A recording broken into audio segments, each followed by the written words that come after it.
Hey guys! Unfortunately, it seems the end is upon us for future content updates for Star Wars Battlefront 2. Today, I want to talk about my thoughts and impressions of the Scarif update since there's quite a bit of stuff to unpack from it. Also, I apologize for this video not coming out as soon as the update dropped. Unlike a lot of other YouTubers, I wanted to spend some quality time with the update to form a solid opinion on it. Enough to give you my full honest impressions after playing it for a fair amount of time, since I've seen mixed reception about it. Also, if you'd like to support the channel and the future of it, while we don't have a Patreon, we do have a feature-length action zombie film over on Amazon that we made through our production company, Real Life Glitch Entertainment. With everything in the world going on right now, it's a neat little indie film to pass the time if you're at home bored with nothing to do. And let's face it, most of us have nothing to do right now, besides browse YouTube, Twitter, and cry underneath our beds that Star Wars Battlefront 2 is actually over. I hope you'll give it a shot if it's in your budget, and it would also support the content we make here on this channel as well. But aside from the shameless plugs, if you're just picking up the game for the first time or have been following Star Wars Battlefront 2 since launch, the last and final update to the game came out this past Wednesday, April 29th, 2020. Since its rocky launch in November of 2017, it's got free monthly content updates for over 2 years now, and was just recently announced that the vision for Star Wars Battlefront 2 has been realized by the dev team, meaning they're pretty much done supporting it. For me personally, watching the video that accompanied the community transmission was kind of emotional. If you don't already know, I've been following the Battlefront series by EA and DICE since the first game came out in 2015, and created the Solo Players Matter movement when the first game lacked single player content. Since then, I built up a strong community that was successful in getting huge single player updates to both games. We've even been acknowledged by the developers of Battlefront 2, including the lead design director for the game himself, Dennis Bronville. In fact, I tweeted at him thanking him for his contribution on the game for single player content, and he said that our movement had a special place in his heart. After fighting for 5 years for single player content on both games and establishing a wonderful community of offline gamers, it really does feel sad that the game is officially done. The Scarif update was incredibly bittersweet for us all, as it included the biggest single player content drop we've ever received and marked yet again another huge victory for us, but also marked the end of the game. So my thoughts and feelings have been pretty much mixed, being both incredibly happy and thankful, but sad that the game is actually over. But I'll dive into that topic more in depth in a future video. With the Scarif update, we got a brand new offline game mode, original Trilogy maps brought to Supremacy multiplayer, Scarif has a new map to play on, and a number of tweaks and additions that are all detailed in the patch notes. This video will be more about my thoughts and impressions of this final update rather than an outline of all the things that we got. So for starters, since we cover all single player Battlefront things here on the channel, I'll start there. The Scarif update brought the biggest inclusion of offline single player content to the game. We not only got maps for the original Trilogy to play offline in Supremacy, but we also got offline co-op, currently called Instant Action Missions. What this is essentially the co-op missions game mode for multiplayer, playable offline and single player by yourself. You can play all the attack and defend maps that are playable in online co-op, offline and single player all by yourself, without being connected to the internet, which I made a video wish listing this mode a while back, so it's kinda surreal that it's now a reality. Like, I'm actually pretty blown away because of this update. I've seen a lot of backlash about this update, especially from the multiplayer community, but as an offline gamer, I honestly couldn't be any happier.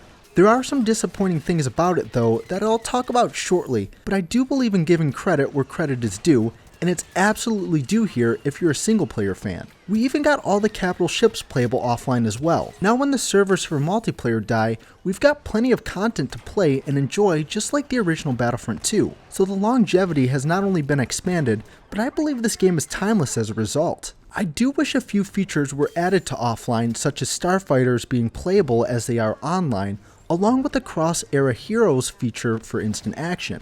Unfortunately, it doesn't seem like we'll ever see these features officially implemented into the game, but I'm sure modders will make a way in the not so far off future. Which brings me to my next point.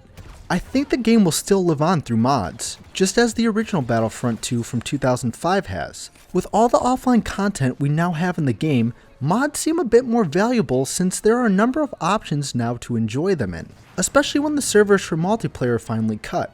Not to mention, I think we can expect to see stable mods for the game finally. If you play mods on PC, you've probably noticed that your favorite skin or gameplay mod that was added months ago no longer work. This is because with each update to the game comes some change in the code which then breaks the older mods. Since there's no more huge updates coming to the game, I'm sure new mods that come out for the game will actually last. You shouldn't have to worry about your favorite mods no longer working since there's no more updates to the game that should break them. So at least there's that. Now for Scarif itself. I like the map, but it kind of feels a bit empty, especially in instant action. Sometimes you can see walkers in the background, but without the air battles that are both gameplay and background details, Scarif doesn't quite feel like Scarif. I do wish vehicles were playable on Scarif and that the AI could use vehicles in game modes like co-op and instant action. While Scarif is beautiful visually, it unfortunately feels a bit barren. It should be noted that while the Scarif map is a port from Battlefront 2015, DICE actually added a lot of new details and expanded upon it by adding new islands and foliage all around the map. So it's technically a larger, more modified version of the Scarif map from Battlefront 2015, and not a one-to-one port, which is actually pretty awesome. The original Trilogy is finally in instant action in Supremacy, along with heroes vs villains being available on Crate. This I'm incredibly happy to see, even though I'm not a multiplayer guy. I do appreciate and love the fact that they finally brought Crate to heroes vs villains after teasing it forever ago. Data miners even managed to uncover it in the files, and for some strange reason they never added it.